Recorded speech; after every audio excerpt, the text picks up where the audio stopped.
Hi, good evening, good afternoon, everyone. I'm Ivan from TezAsia Hackathon, and we are here once again for another workshop under TezAsia Hackathon. Tonight we have Michael Zaikin, who is the co-founder and team lead of Baking Bag. He'll be leading a workshop on exploring and indexing the Tezos blockchain. Michael? Thank you so much, Ivan. Thank you for having me. So, hello everyone. I'm Michael from the Baking Bed team.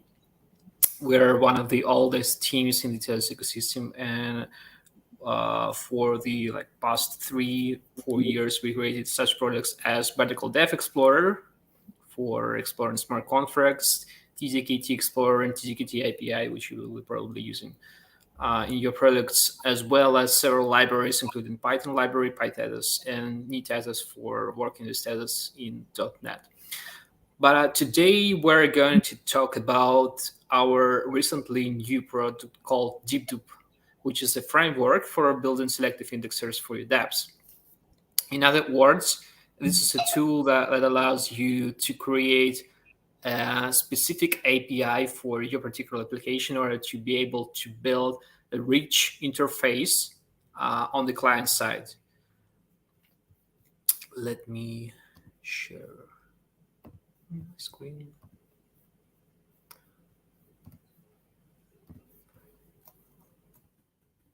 Okay.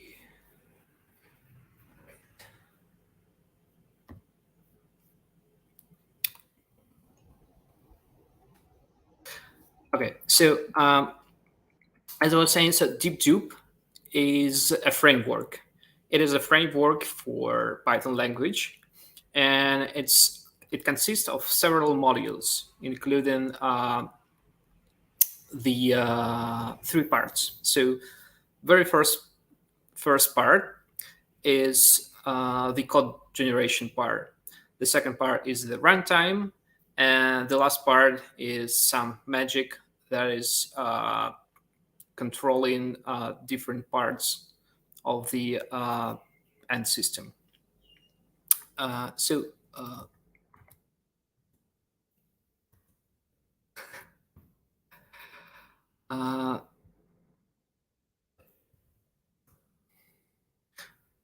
the first thing that you should do to start working with Dupe is obviously visiting the Dupe site, and in particular the documentation page, where we have like a thorough quick start guide on how to start working with Dupe, as well as the comprehensive documentation on all the features, reference for the configuration file, for the command line interface, etc. Now, without further explanations, let's dig into the Dupe on practice, and together we will build a small application. We'll build like a backend for your hypothetical dApp, which is a DEX. And what we would want to build is we want to build an API that allows us to retrieve all the trades from a particular DEX, as well as all the traders of that DEX. Okay, so let's go. So step number one. So before all, so since we're working with Python, right? So we need to ensure that we have a proper environment. And in Dupe, we require you to have the latest Python, so at least version 3.10.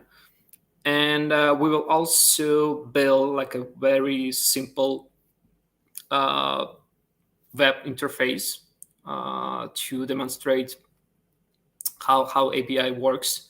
And in order to do that, we require to have Node version 12 at least.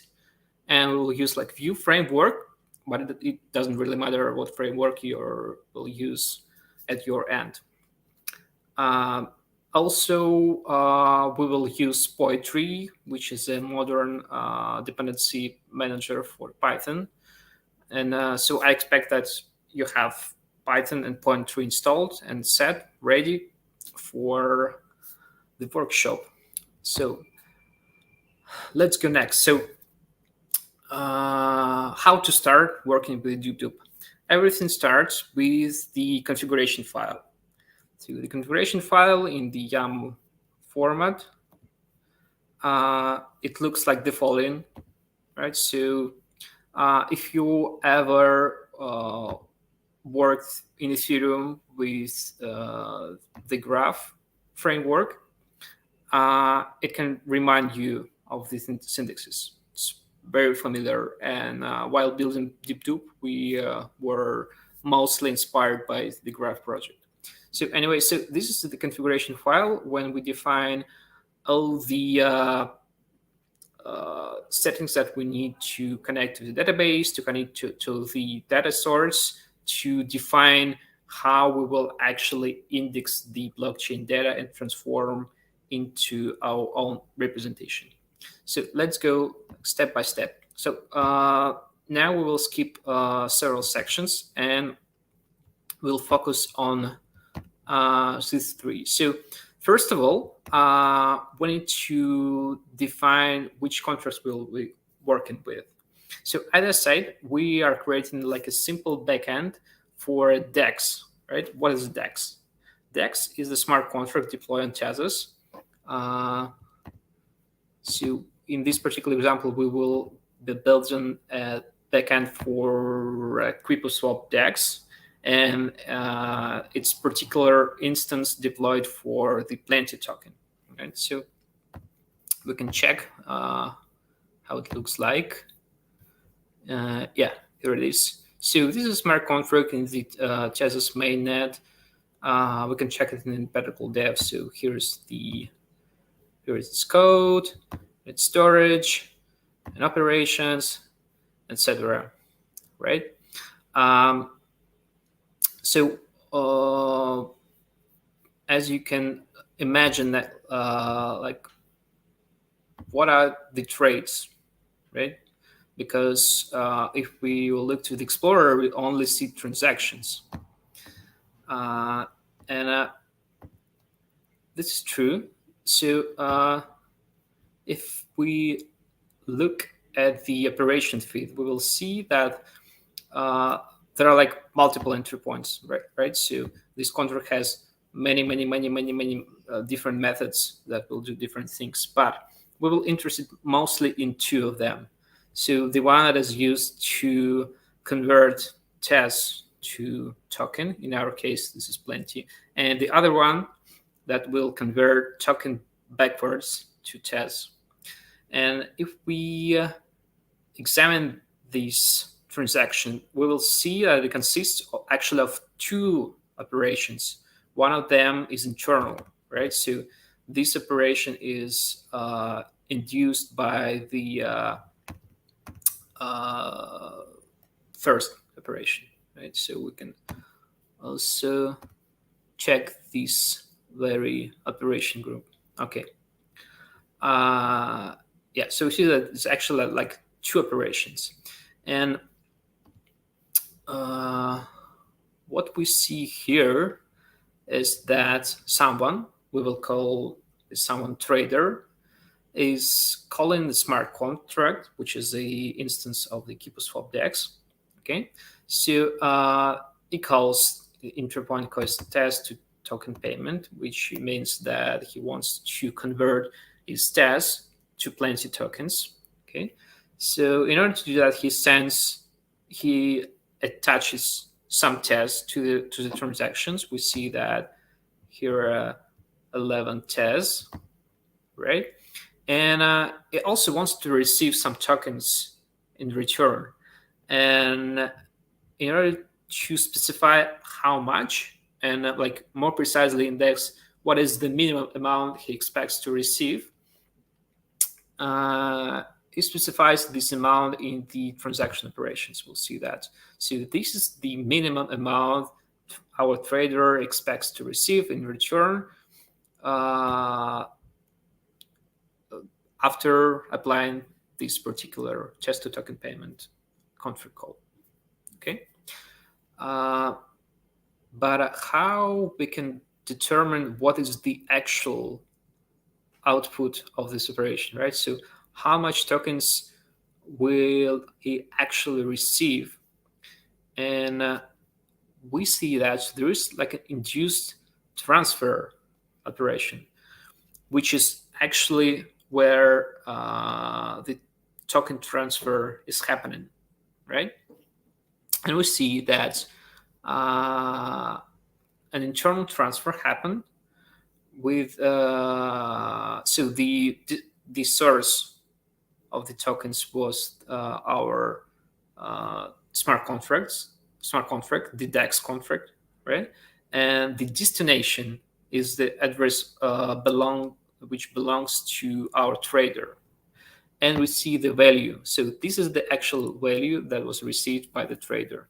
And we can see that, so in this case, these values are equal, right? So he got exactly what he expected, okay? But it's not always like that. But in our workshop we leave that behind the scene. So this is like separate topic to discuss. So to sum up, what we'll need to do is we need to index all such operations, and not more precisely operation groups, right? Because here we have like two operations combined in a group, and we will be interested in two numbers. So number one is the amount of the initial operation, and number two is the actual number of tokens received in result. Okay, so here's the task that we will solve with Dupe framework. So let's go back to our configuration. So what we have here, as I said, so we have like a list of contracts we will use. We created aliases for them, right? So we say that we define the contract called keepuswap underscore plenty, which will have this address, which will have this type name. This type name, like, it doesn't really matter. So it's used for creating the packages. So it just have to be unique and meaningful. Okay, and in addition to the DEX contract, we will also reference the token contract, right? Because we need to handle those internal transfers. Okay, and that's so I'm writing like, so here is the plenty token which has this address and this type name. Okay, right? So well done. Going next, so this is the list of the data sources, right? Because Dupe itself is just a framework, right? So, and we need to get the data from somewhere, right? So what can it be? It can be the plain Node RPC API, right? But just using plain RPC, you won't go far, right? Because it's suitable for other use cases and absolutely not suitable for any kind of iteration tasks. Okay? So Dupe is using TZKT API underneath, and it actually uses all the cool features that TZKT API has, including the special, of course, the WebSocket interface, right? So you can subscribe to new events. TZKT API also allows you to apply very flexible, deep sorting and selecting and filtering and other things. And it's actually what allowed us to build this tool for doing selective indexing, right? Because what does it mean, selective indexing, right? It means that you only query that data that you actually need, right? If, for example, you will just, for instance, you are building like a backend for your dev, as a data source, you're using just plain Node RPC, right? So you will have to query every block from the genesis, and now it's like more than like 2 million blocks, right?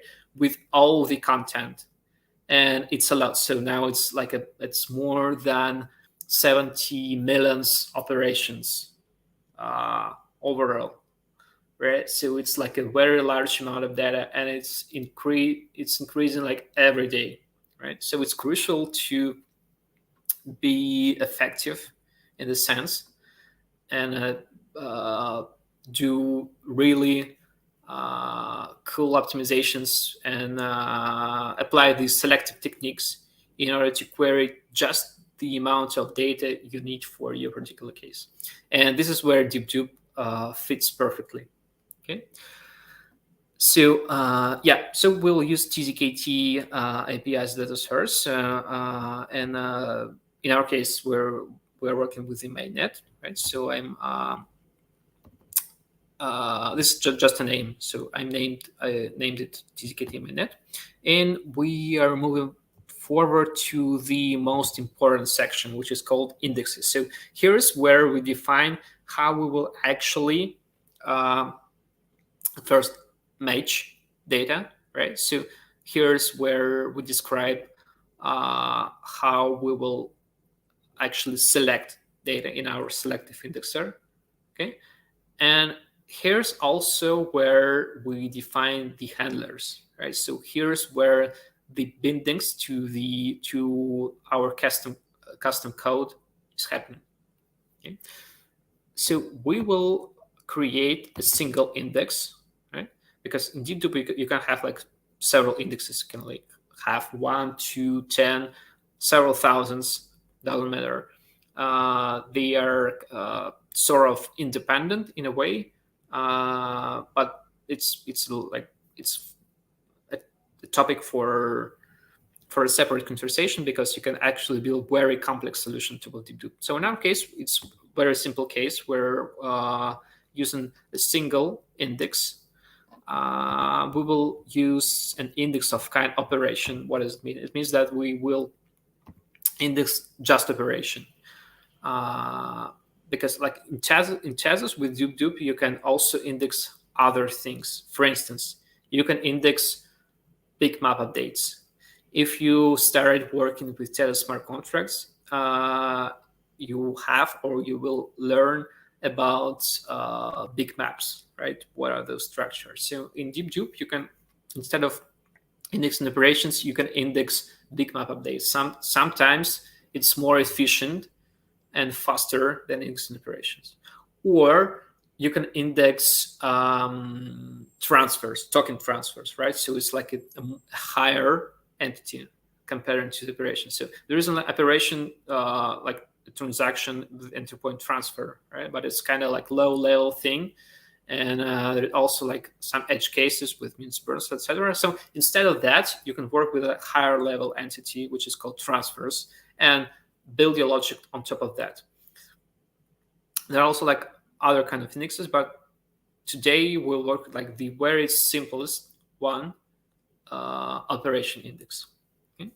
So what we need to define in the operation index, like first of all, we need to specify which operations we need to query, right? Because as I said before, if we there are like more than like 70 millions of operations, right? So obviously we don't want to query them all. Okay.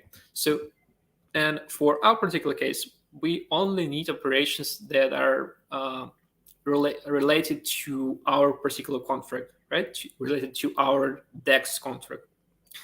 And so we're writing that. So we're writing like fetch only those operations that are related to this particular contract.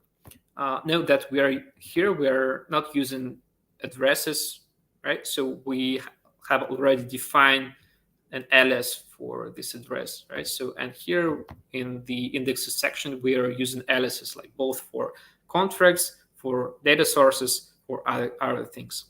So we're saying, let's fetch all the operations related to the keyboard swap plenty. What does it mean? It means that Deep2 will fetch all the operations where either source or destination equals to this address, right? Okay, go next. So yeah, we're saying that we will use tzkt as a data source. And yeah, so here is the most interesting and important thing. So this is where we define our handlers, right? So as we checked before, right, we have two contract entry points that we are interested in. Right? So it's like test to token payment and token to test payment. Okay, we can check them here. Here it is, 1 and 2. All right, and as we already seen, so those entry points also spawn in other operations, like internal operations. They spawn token transfers, right? And we need to match those transfers as well, right? So let's write it down. Okay, so we're writing. So first of all, right, let's match all the Tezos to token calls. Okay, how we should do that? Let's apply this pattern, right? So let's apply this pattern in the following way. So first, we should match an operation where destination is our DEX contract and the entry point is test to tokens payment. Okay, sounds okay. And after that, please also match an operation where the destination is plenty token address, right?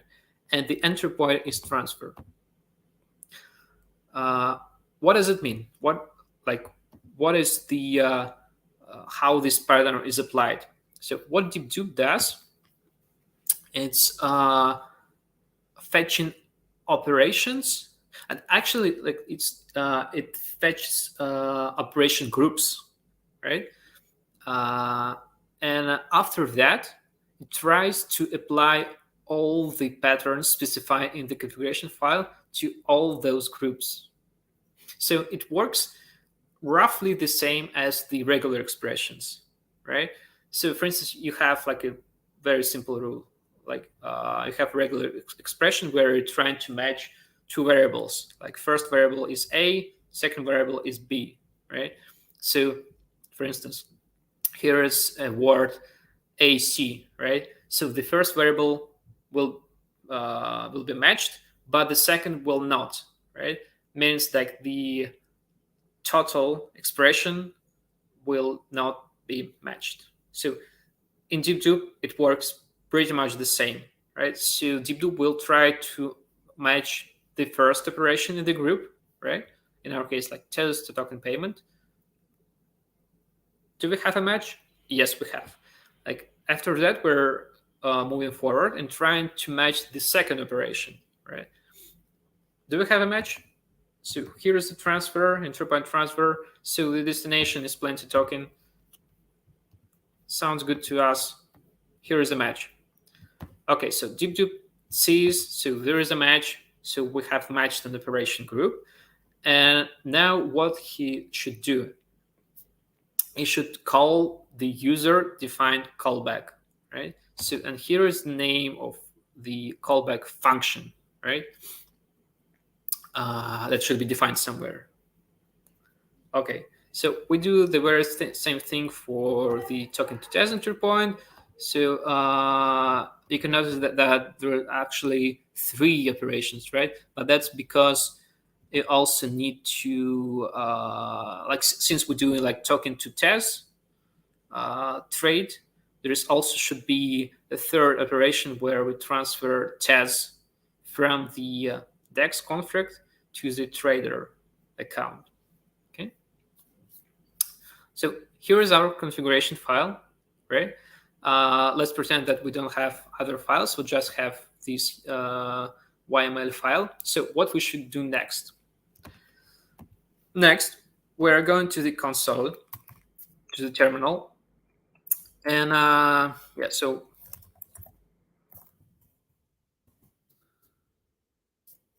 we're in the terminal, we're in the project folder, right? So here we have the Dupe configuration file. So the next thing is we use code generation.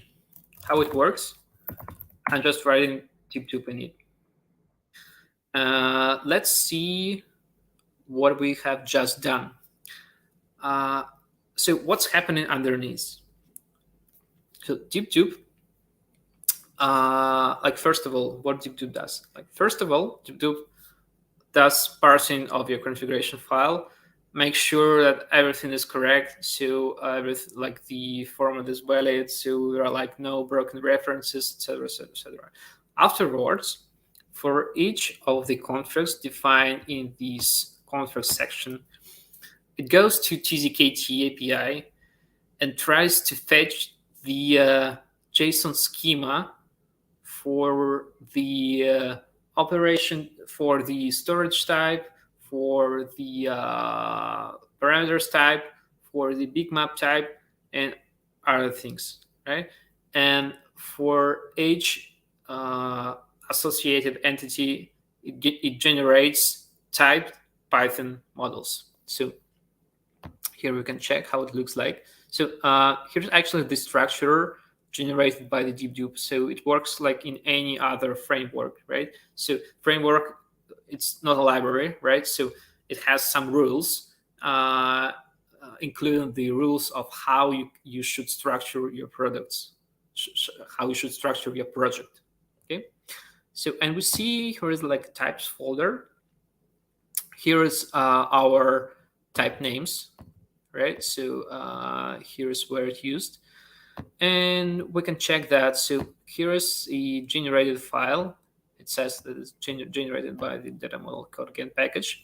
So here is like the generated models for the Kipo swap, DEX index, and in particular for its storage. Right? So we see that. So this is the basic storage model. So we have many fields. Some of them are optional. Some are there like nested and complex, etc., etc., etc. Okay, good. There's also a folder called parameter where we have typed models for arguments for particular entry points. Please note that here we only have types for our two entry points that we're interested in, right? So we don't have generated types for all the entry points, because if we will check the smart contract, we can see that there are like more than a dozen entry points, right? So we only work with those two entry points, okay? So we have generated types, right? What we have else?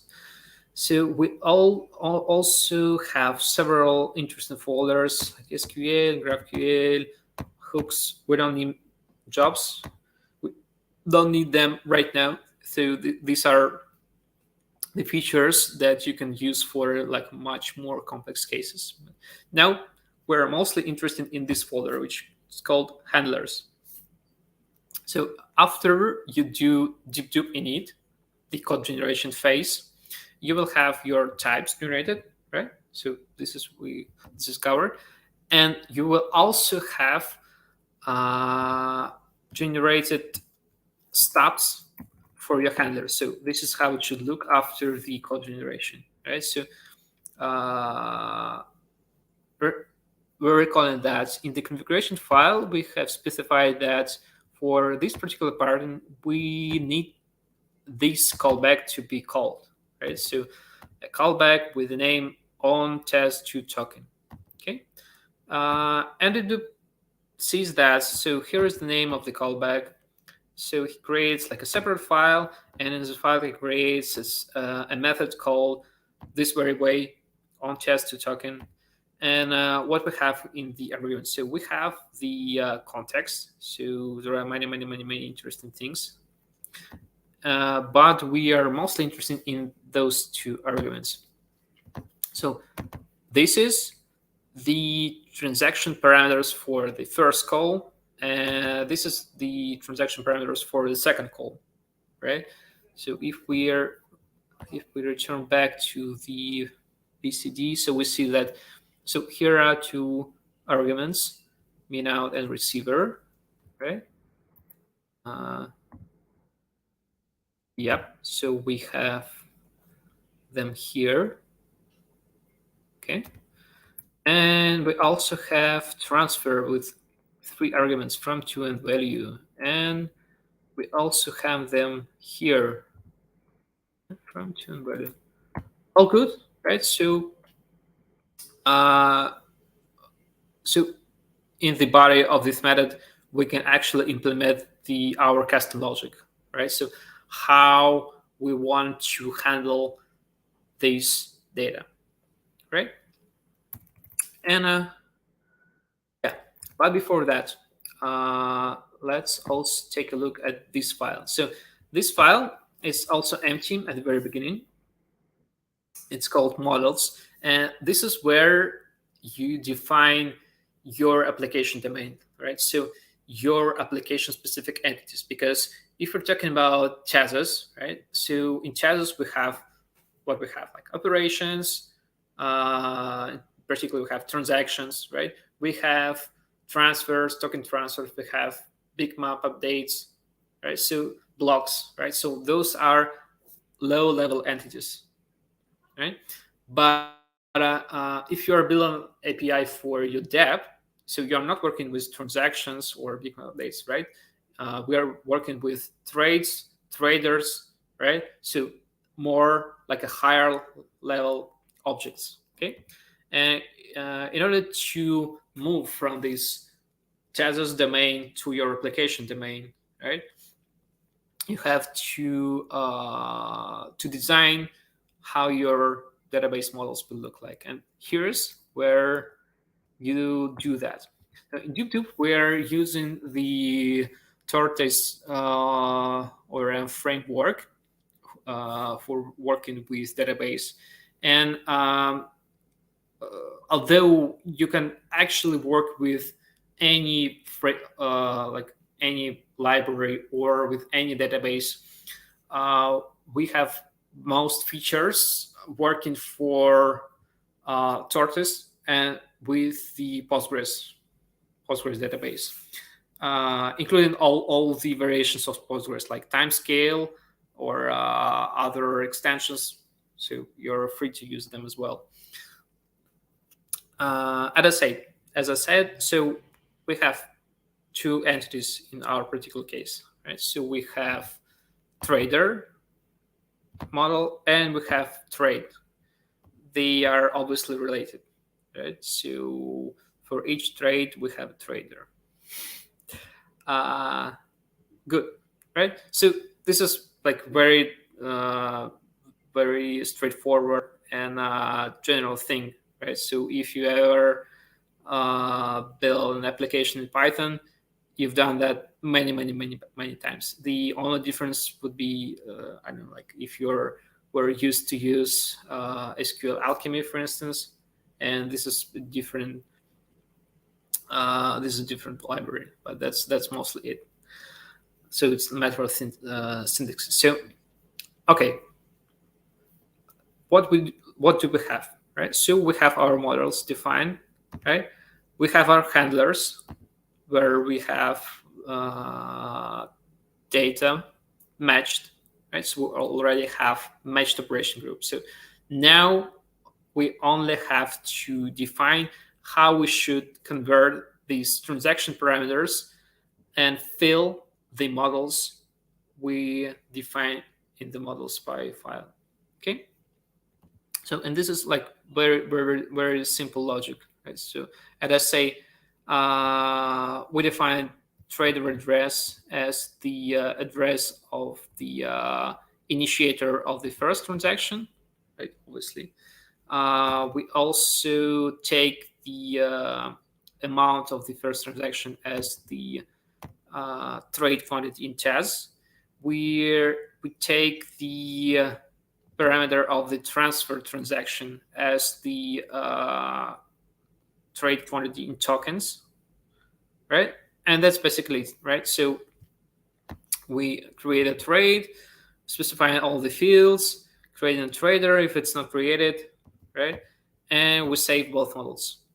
That's it. So the other case is kind of like in the very same way. That's basically it, right? So we have created our first indexer and actually ready to go. Okay, so you may notice that we haven't touched anything related to the API endpoints, okay? And this is where while creating Dupe, we decided to take that part also from the developer and take care of that. And in order to provide API endpoints, we use a product called Asura, which is a very cool GraphQL engine that you can connect to any existing Postgres database, and Asura automatically will generate all the API endpoints, and you'll be able to query the data from your database either through post queries or subscribe to updates through the WebSockets. So, and this is very great. It works very cool, relatively fast. And the best thing is that you don't have to care about your API layout at all. So this is a win-win. Yeah. So circling back to the deep config, right? So in the configuration file, we also need to specify how we will work with the database and how we will work with Asura engine. Right? Mostly the credentials, usual things, right? So what is the type of the database? What is the database name, the port, the user password? That's basically it. With Asura, we're specifying what will be the where should Asura be exposed at, what is the secret, and several other settings which are not really important right now. Okay, so what do we have? We have a configuration file. We have our models declared. We have our types generated. We have our handlers defined. Very good to go. So basically now we have a ready-to-use indexer. So, and now we'll try to run it. I will use Docker and Docker Compose in order to run those three services. It's going to be the Postgres database, Asura instance, and the actually our indexer. Okay. So let's give it a try. Yep. Here we go. Okay, so you can check the logs. The deep Dupe is processing all the operations, right? So now it's querying all the operations from the Genesis up to the current block. And you can see in the logs that once it matches the operation group, it writes like this particular operation group is matched, means that we have a trade. Okay. So, okay, so let's keep it indexing, and now moving to the next step, right? How we can use. So we have our API working. We can even check that because Asura has a cool user interface where you can check your schema, right? We can see, so here are like several Dupe service tables. We can see, so here is our trade table. Here is our trader table, right? All good.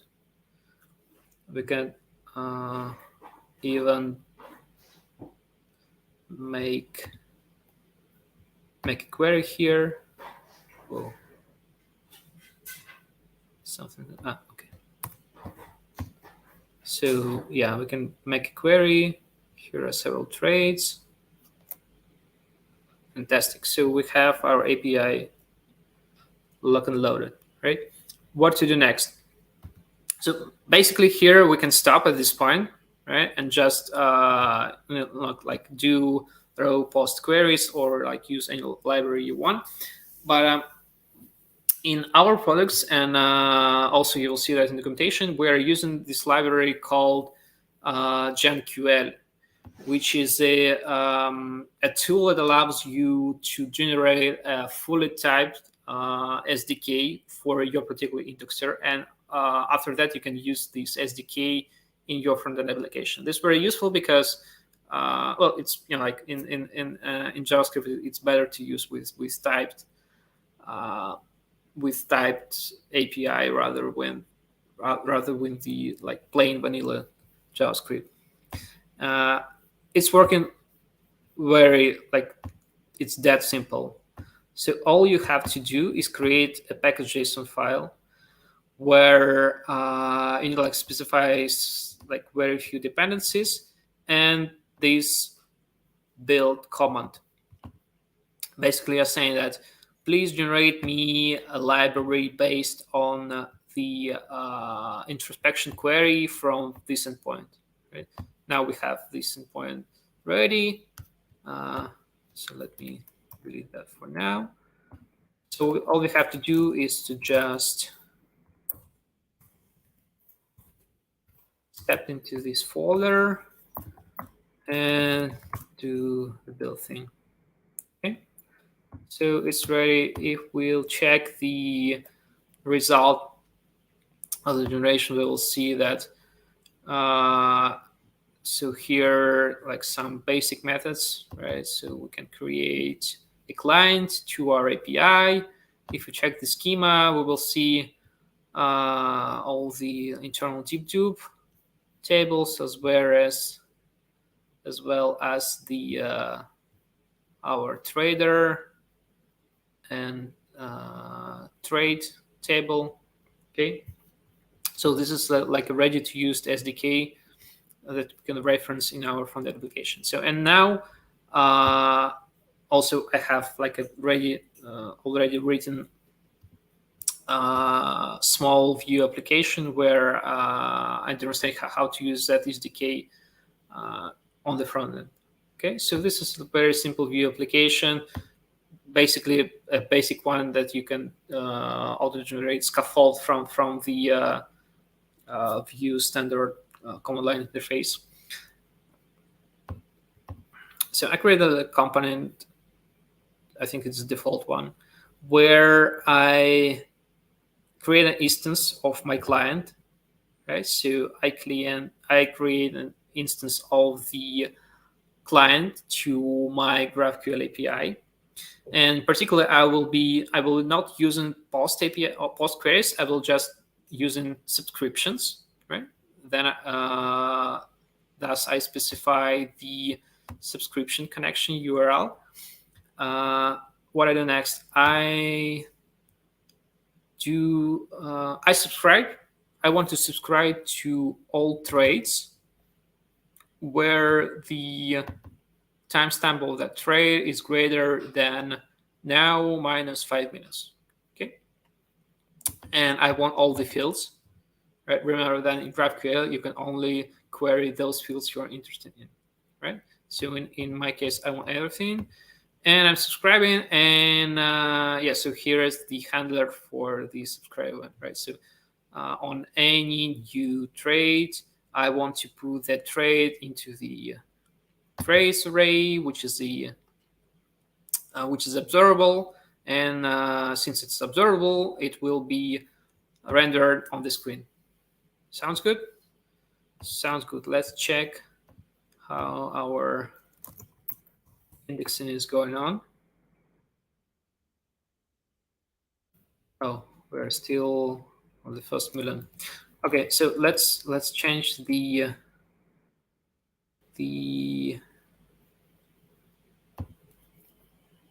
condition a bit. It's just for an example.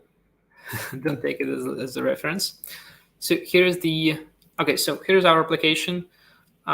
In theory, if I will run it right now, like in every block, if there is any new trade on the plenty keyboard swap instance, I should see the trades on my screen. Okay, so let's check that out. Right.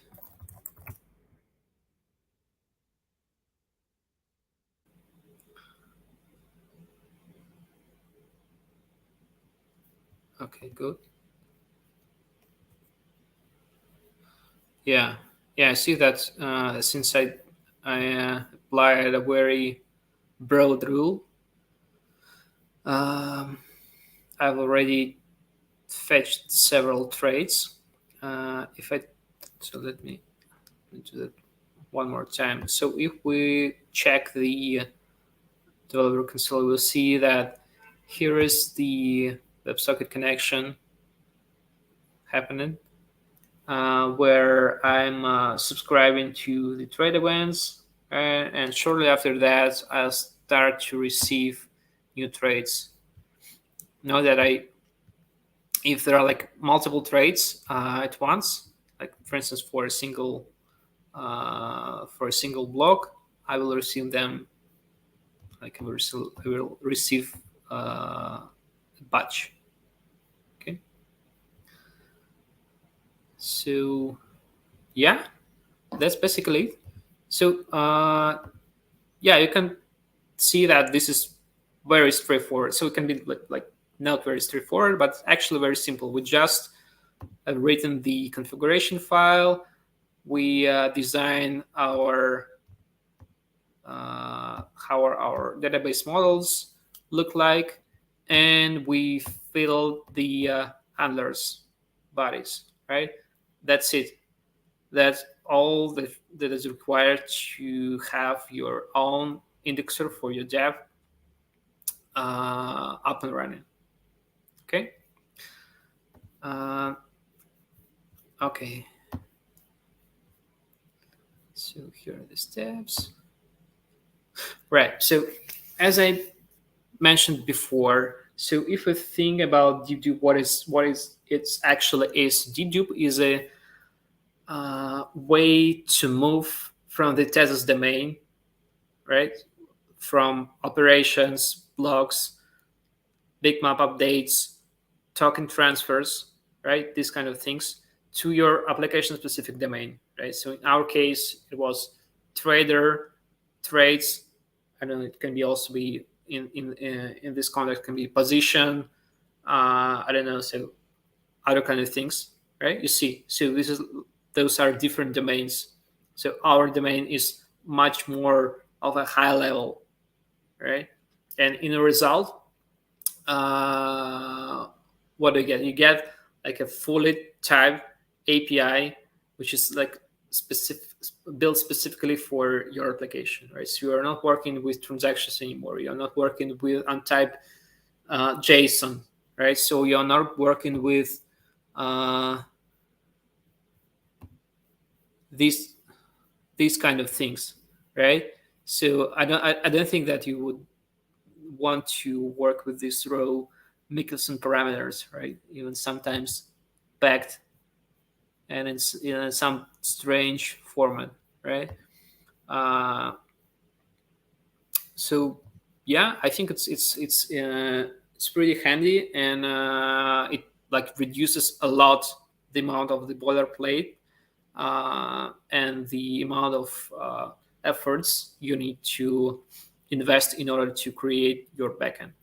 Okay, what are the use cases, right? Because it's not that you have to build your backend for every case, right? And if you check the like the most popular DeFi applications, or like Uniswap on Ethereum or KiboSwap on Tezos, you'll see that the main interface, right? It's using just the Node RPC, right? So it makes like millions of queries, If you open your developer console, you will see like, so there are like millions of queries to the node, but it's built on top of just the Node RPC, because in a way it's more decentralized, because you can always switch the node even in the user interface if anything goes wrong with the current one, right? So it's kind of like replaceable, very known and reproducible piece of infrastructure, right? Because if we're talking about your custom backends, it's always a custom thing, right? However, there are like examples where it also works in terms of decentralization. But anyways, right? And you can ask like, why should I build a backend for your dApp if I can just use the plain Node RPC? Because like everyone does it. Because like the Node RPC is very limited, right? So it's limited because of the database that is used in the node underneath, right? Because it tuned specifically for fast writing and for fast reading, and it is in its core, it's a key value storage, right? And it's okay for the for the DEX interface, where you just need to build and send transactions to the blockchain. But once you need to display, for instance, some charts with time series, and furthermore, you need to do some aggregations, right? For instance, in DEX, like on any exchange, right? You would probably need to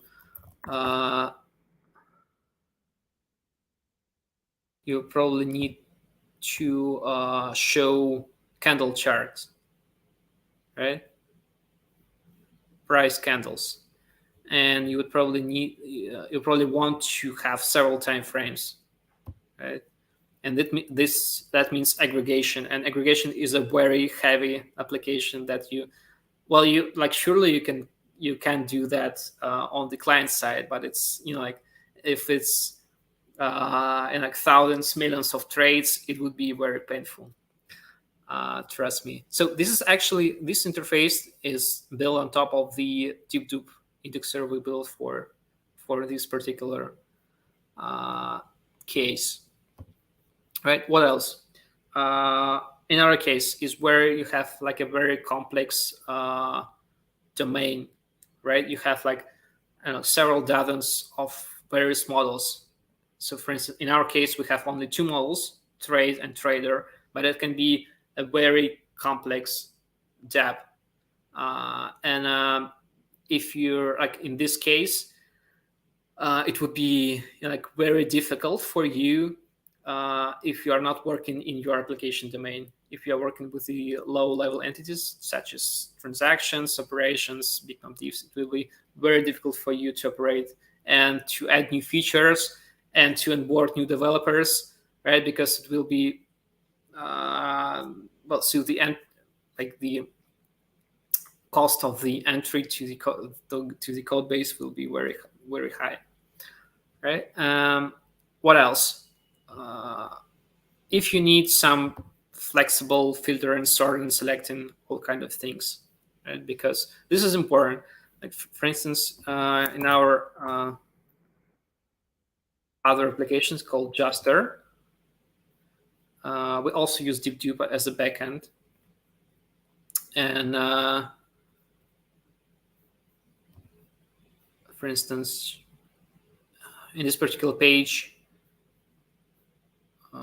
we need to like various like custom filters where we need to apply some application specific filtering rules, right? Which is hard to apply if you're working with the low level entities, right? Because if you're working with operations, what do you have? You have like parameters as the untyped JSON, you have like amount, you have entry point, you have like some service fields, right? But if you have like more or less complex entities, like here, when we have like several dozens of fields per entity, it's going to be like very, very painful for you if you don't have your own custom backend. Moving next, if you're working with NFTs or with any other application that is required using other data source at the blockchain, like for instance, Juster itself, right? So in Juster, for instance, we need to fetch quotes from the Coinbase, right? This is not on-chain. This is not on-chain information.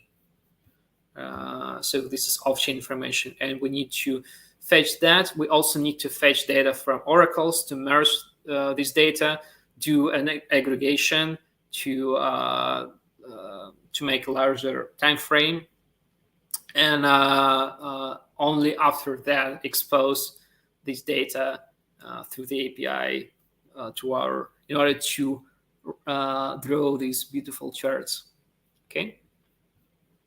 So, or if you're building any kind of NFT-based product, you will need to work with metadata, and metadata is typically stored on an off-chain storage like IPFS or LF or your own server, and this will also require you to fetch this data somehow, either synchronously or asynchronously, implement some kind of retrial logic because IPFS has many propagation issues, etc. So this is where Dupe also can help you, because it has background tasks, it has cron jobs, it has any other kind of things that we have added based on the cases that we've seen for these years. So I mentioned background tasks and side jobs, and finally you can use Dupe as in your headless applications, right? So it's not. It can be not like a backend for your dev, but it can be a part of your data pipeline. For instance, we use Dupe to help Rarible build an aggregator for Tezos marketplaces, right? In this particular case, we use Dupe as a mediator between the blockchain information. So we fetched all the information required for Rarible in a selective manner, of course. So we fetch this data, transform, enriched this data, and after that fitted it into the Kafka instance, for instance. Right? This is the case when you don't need like a backend for your dApp, but you need some ETL solution for your data pipelines. Right? So as you can see, Dupe was used in production. We use it for our own products like TZKT or Juster, and it's also used in the ecosystem by such as Uves and Teya, which is a former Hisitang, and Versum Marketplace, by the Smart League team, by Tezos Profiles, and many others. So it's not something that is in a beta. It's already used in production for several months. So it's a tool that you can use right now to build a prototype for your dApp. And if you decide to move forward and build like a fully-fledged mainnet solution, you can still use Dupe in production because it's ready for production. There are like numerous ways to fine-tune some performance issues, to deal with chain reworks, to deal with scaling problems, to deal with backups. It has integrations with Sentry, with Prometheus, any other things that you will need to use it in production. Okay, so thank you so much for listening. So all the materials are available on the GitHub. So all the indexer for the Plenty Kipos swap that we built today is available on the GitHub, and you can use it as a reference or as a basis for your indexer. You're also welcome in our Discord chat, where we can answer all your questions. But I highly recommend to visit Dupe.net site, where you can find extensive documentation where all the things are described. And of course, feel free to tag me in the Tezos Asia Hackathon Discord in the mentor support channel. You can. It will be great if you can tag me if you have a specific question about DeepDupe or about any other projects that Backend is maintaining. So if you have any question about TZKT, TZKT API, Better Call Dev, PyTezos library or NetTezos library or any other things in general about Tezos and like some concepts of smart contracts and some specifics about smart contracts in Tezos, feel free to ask me and tag me in the mentor support chat. Right. Thank you so much for listening. Hopefully see you in the Discord, and I'm really looking forward to your projects and what you will deliver.